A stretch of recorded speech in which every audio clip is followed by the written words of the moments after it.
Welcome to JP news. Andhra రాష్ట్రంలో రాజకీయ చైతన్యాన్ని తీసుకువచ్చి ఎంతో మంది బడుగు బలహీన వర్గాలకు రాజకీయంగా ఆర్థికంగా తీసుకువచ్చిన మహనీయులు దివంగత మహనేత నందమూరి తారక రామారావు అని టీడీపీ నియోజకవర్గ ఇన్ఛార్జ్ మాజీ ఎంపీ నెలవెల సుబ్రహ్మణ్యం అన్నారు.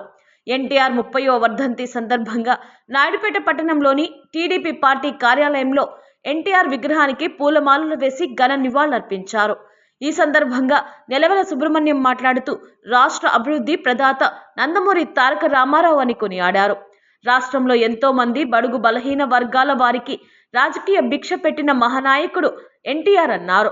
రాష్ట్రంలో మహిళలకు పురుషులతో సమానంగా హక్కు కల్పించిన ఏకైక ముఖ్యమంత్రి అన్నారు.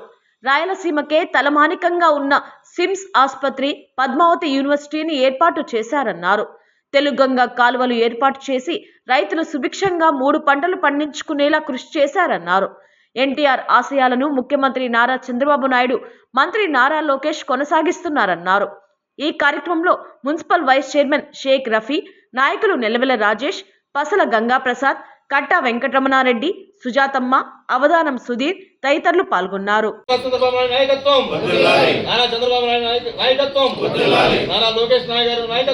ఈ రాష్ట్ర అభివృద్ధి ప్రదాత, తెలుగుదేశం పార్టీ వ్యవస్థాపక అధ్యక్షుడు శ్రీ నందమూరి తారక రామారావు గారి 30వ వర్ధంతి సందర్భంగా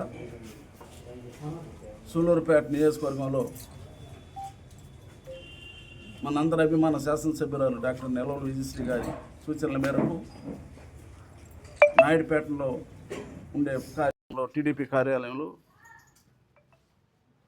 పట్టణాధ్యక్షుడు రఫీ గారి నాయకత్వంలో ఈరోజు ఇక్కడ వర్ధంతి కార్యక్రమం జరుగుతూ ఉంది. ఈ కార్యక్రమానికి విచ్చేసిన బెట్టకు మునుపు కొంతమంది పెత్తందారుల చేతుల్లో ఉండి వారి అనుమాయులకే పదవులు వచ్చి వారే ఈ రాష్ట్రాన్ని పరిపాలించడం కూడా జరిగేది. 1983లో 82లో పార్టీ పెట్టిన తర్వాత 83లో ప్రత్యక్షంగా ఎన్నికల్లో ఈ రాష్ట్రంలో ఎంతోమంది యువకులకి, బడుగు బలహీన వర్గాల వారికి రాజకీయ భిక్ష పెట్టిన మహానుభావుడు శ్రీ నందమూరి తారక రామారావు గారు. బస్ కండక్టర్ లాంటి వ్యక్తిని శాసనసభ్యుడిగా చేశారు. మరి అప్పుడే చదువు పూర్తి చేసుకుంటున్న లాగాని మరి ఒకటి ఏదైనా పై చదువులు చదువుకున్న వ్యక్తులందరినీ కూడా, యువకులందరినీ కూడా రాజకీయాల్లోకి ఆహ్వానించి వాళ్ళకందరికీ శాసనసభ్యుడుగాను, పార్లమెంట్ సభ్యుడుగాను ఏదో ఒక పదవి ఇచ్చి వాళ్ళని ఈ రాష్ట్రంలో రాజకీయాన్ని బడుగు బలహీన వర్గంలో వారి దగ్గరికి తీసుకున్న మహానాయకుడు అన్న ఎన్టీ రామారావు గారిని కూడా తెలియజేస్తా ఉన్నాం. అంతేకాదు ఈరోజు రాష్ట్రంలో మహిళలకు కూడా సమాన హక్కు కల్పించి, పురుషులతోటి సమాన హక్కు కల్పించిన ఏకైక ముఖ్యమంత్రి ఎన్టీ రామారావు గారు. అంతేకాకుండా రాయలసీమకే తలమానికగా ఉన్న సిమ్స్ హాస్పిటల్ ఎన్టీ రామారావు గారి యొక్క ఊహల్లో నుంచి వచ్చింది. అదేవిధంగా పద్మావతి యూనివర్సిటీని, అదేవిధంగా సుమారు 150,000 ఎకరాలు నెల్లూరు జిల్లాలో, అదేవిధంగా చిత్తూరు జిల్లాలో ఈరోజు పంటలు సమృద్ధిగా పండుతున్నాయంటే ఆనాడు ఎన్టీ రామారావు గారు తమిళనాడుకు తెలుగంగ వాటర్ తీసుకెళ్ళి తమిళులకి తాగునీటి సౌకర్యం ఇవ్వాలని చెప్పని తలంపు చేసుకున్న, మరి మన రాష్ట్రంలో ఎక్కడ వీలుందో అక్కడంతా కూడా తెలుగంగ నీటిని సరఫరా చేసి దానికి అవకాశం కల్పించిన మహానుభావుడు. ఈరోజు రైతులు సుభిక్షంగా 2 పంటలు పండించుకుంటున్నారంటే ఆనాడు ఎన్టీ రామారావు గారు తీసుకున్న నిర్ణయం అని చెప్పని కూడా తెలియజేస్తాను.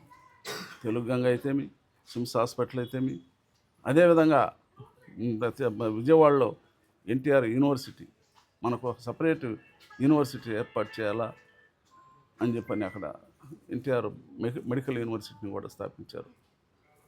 మరి నా విజయవాడలో మన ఇటీవల చూస్తే బస్టాండ్, మరి ఇండియాలోనే ఎక్కడా లేదు అంత బస్టాండ్, అంత అపురూపంగా తీర్చిదిద్దాడు ఆయన. మరి ఆయన అందుకే నేను చెప్తా ఉండేది ఆయన అభివృద్ధి ప్రదాత అని. మరి అంతేకాదు ప్రభుత్వ విషయాలకు వస్తే రెవెన్యూ సమస్యలు ఏ విధంగా ఉండేదో, ఈ మున్సిపల్ కరణాలు గ్రామాల్లో ఏ విధంగా వాళ్ళ యొక్క పెత్తనం చెలాయించేవాళ్ళు మనకందరికి కూడా తెలుసు. మరి ఆ ఒక్క కలంపోటుతో మున్సిపల్ అదేవిధంగా కర్ణాల వ్యవస్థను రద్దు చేసి మరి వీఆర్ఓలు, మరి తెలంగాణలో పట్వారీ వ్యవస్థ ఉండేది, మరి వాళ్ళ దాటికి పేద ప్రజలు విలవిల్లాడిపోయేవాళ్ళు. దీన్ని తప్పించాలని చెప్పని ఆయన ఒక నిర్ణయం తీసుకొని మరి వీఆర్ఓల వ్యవస్థ తీసుకొచ్చాడు, మున్సిపల్ కర్ణాలు వ్యవస్థను రద్దు చేసి. మరి అంతేకాదు, ఈరోజు మాండలిక వ్యవస్థ మండలాలు వచ్చాయంటే ఎన్టీ రామారావు గారి పుణ్యమే. ఎక్కడో తాలూకా ఆఫీసు 6 మండలాలకు ఒక తాలూకా ఆఫీసు ఉండేది, దాన్ని ఆ విధంగా కాకుండా మరి ప్రజలకు దగ్గరలో పరిపాలన తీసుకెళ్లాలా, ప్రజలకు అందుబాటులో ఉండాలా, చుట్టూ 20 కిలోమీటర్ల కంటే 15 కిలోమీటర్ల కంటే ఎక్కువ ఉండకూడదు రెవెన్యూ ఆఫీస్ కానీ ఎండిఓ ఆఫీస్ కానీ అనుకునే ఉద్దేశంతో ఆయన మాండలిక వ్యవస్థ తీసుకొచ్చాడు. ఈ విధంగా ఎన్నో అభివృద్ధి సంక్షేమ కార్యక్రమాలు, అంతేకాదు కిలో ₹2 బియ్యం తీసుకొచ్చిన ఘనత ఎన్టీ రామారావు గారు. మరి అదేవిధంగా ఇళ్ల నిర్మాణం ఆయన హయాంలో ₹10,000 ఇచ్చి మరి ఎన్నో వేల పూరిళ్ళన్నీ కొట్టేసి మరి పక్క ఇళ్ళు నిర్మాణం చేపట్టడం కూడా జరిగింది. మరి ఈ విధంగా పేద ప్రజలు గూడు అనే ఒక అంశంతో ఆయన రాష్ట్రాన్ని పరిపాలించాడు. మరి జనతా వస్త్రాలు ఇవ్వడం అయితేమి, మరి అదేవిధంగా ఇళ్ళ నిర్మాణం అయితేమి, మరి ₹2 కిలో బియ్యం అయితేమి, ఇవన్నీ కూడా పేద ప్రజల కోసం ఆయన అందించిన బాట అని చెప్పని కూడా మీకు మనవి చేస్తూ ఉన్నాను. మరి ఆయన బాటలో ఆయన వదిలిన అన్ని అంశాలను కూడా ఎన్టీ రామారావు గారి యొక్క అడుగుజాడల్లో ఈ రోజుకి తెలుగుదేశం పార్టీని ముందుకు తీసుకెళ్తున్నారు మన ప్రియతమ ముఖ్యమంత్రి నారా చంద్రబాబు నాయుడు గారు. ఆయన ఆశయాలకు అనుగుణంగా, ఆయన నిర్ణయాలకు అనుగుణంగా ఇప్పటికీ తెలుగుదేశం పార్టీని ఈ రాష్ట్రంలో ముందుకు తీసుకెళ్తూ, ప్రభుత్వాలు ఎప్పుడొచ్చినా తెలుగుదేశం పార్టీ ముద్రేసి ఆ విధంగా ఒక మార్పు ఉండాలని చంద్రబాబు నాయుడు గారు కూడా పనిచేస్తూ ఉన్నాడు. ఈ రాష్ట్రంలో బడుగు బలహీన వర్గం వారికి కానీ, అన్ని కులాల సంక్షేమాన్ని కానీ, మరి రైతుల యొక్క సంక్షేమాన్ని కానీ, మరి అదేవిధంగా నిరుద్యోగ యువతుల యొక్క సంక్షేమం కానీ ఒక్క నారా చంద్రబాబు నాయుడు గారు వల్లనే అవుతుంది. కాబట్టి మనం అందరం కూడా ఆ పార్టీలో ఉండిన దానికి మనకెంతో గర్వకారణంగా ఉందని చెప్పని కూడా మనం చేస్తూ, మరి భవిష్యత్తులో మనం అందరం కూడా నారా చంద్రబాబు నాయుడు గారి నాయకత్వంలో, అదేవిధంగా నారా లోకేష్ బాబు గారి అడుగుజాడల్లో మనం అందరం కూడా పయనించాలని చెప్పని కూడా తెలుగుదేశం పార్టీ నాయకులకి, కార్యకర్తలకి కోరుతూ సెలవు తీసుకుంటున్నాం.